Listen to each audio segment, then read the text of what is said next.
ওনার আলোচনা শুনলে দেহের রক্ত টকবক করে ফুটতে থাকতো। আল্লাহু আকবার, আল্লাহু আকবার, আল্লাহু আকবার। He was a strong mouthpiece of Islamic revivalism. Islamic জাগরণের স্ট্রং মাউথপিস ছিলেন আল্লামা সাঈদী রাহিমাহুল্লাহ। অনেক দোয়া পেয়েছেন। আমরা পড়েছি, এমন জীবন তুমি করিবে গঠন, মরণে হাসিবে তুমি, কাঁদিবে ভুবন। গোটা বিশ্বকে তিনি কাঁদিয়েছেন। আল্লামা যখন ইন্তেকাল করলেন, আমি তখন মালয়েশিয়া থেকে যুক্তরাষ্ট্রে একটা কনফারেন্সে যোগ দিতে যাচ্ছি, কাতার এয়ারলাইন্সে। মালয়েশিয়া থেকে দোহাতে নামলাম। দোহায় যখন আমার ট্রানজিট, তখন শুনতে পেলাম যে আল্লামা বিদায় নিয়েছেন। সোশ্যাল মিডিয়ায় শুনে বিশ্বাস করতে পারলাম না। মুহূর্তের মধ্যেই মাসুদ সাঈদী ভাইকে মেসেজ করলাম, উনি কোনো উত্তর দিতে পারলেন না। মাসুদ ভাইয়ের সাথে যখন কোলাকুলি করি, আমাদের শামীম ভাইয়ের সাথে যখন কোলাকুলি করি, মনে হচ্ছে আল্লামা সাঈদীর ঘ্রাণ পাই। শরীরটা লিটারালি কাঁপছিল, নিজেকে মানাতে পারছিলাম না, বিশ্বাস করতে পারছিলাম যে আসলে আল্লামা বিদায় নিয়েছেন।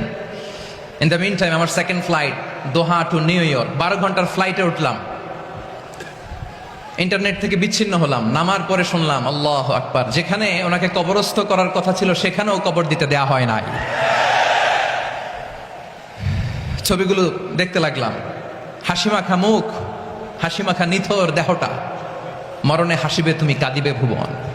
From east to west, from north to south, the entire globe, গোটা বিশ্ব ওনার জন্য কেঁদেছে। গোটা বিশ্ব কেঁদেছে। কাবার গিলাফ ধরে ধরে মানুষ চিৎকার করেছে। এর চেয়ে শ্রেষ্ঠ মৃত্যুকার হতে পারে? আমাদের আল্লামার আর কি পাওয়ার ছিল বলেন? আর কি পাওয়ার ছিল?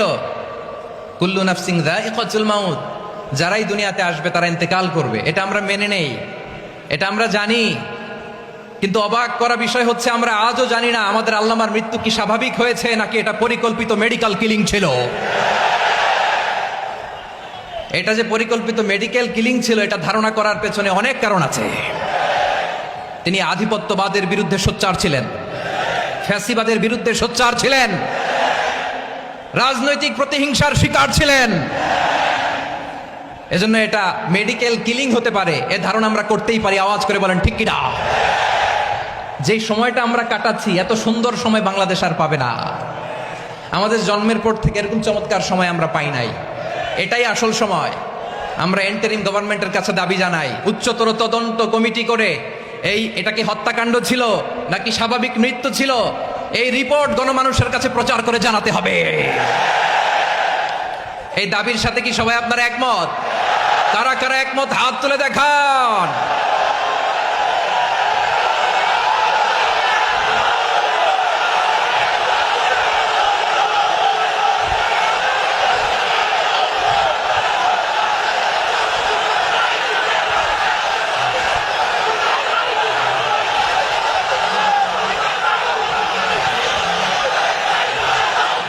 আমার প্রিয় ভাইয়েরা, প্রিয় চট্টলাবাসী, আল্লাহ তাআলা তার এই মুখলেস গোলামকে তার জান্নাতুল ফেরদাউসের মেহমান হিসেবে কবুল করুক।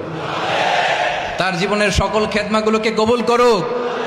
জান্নাতুল ফেরদাউসের আলা মাকামে তাকে মেহমান হিসেবে কবুল করুক।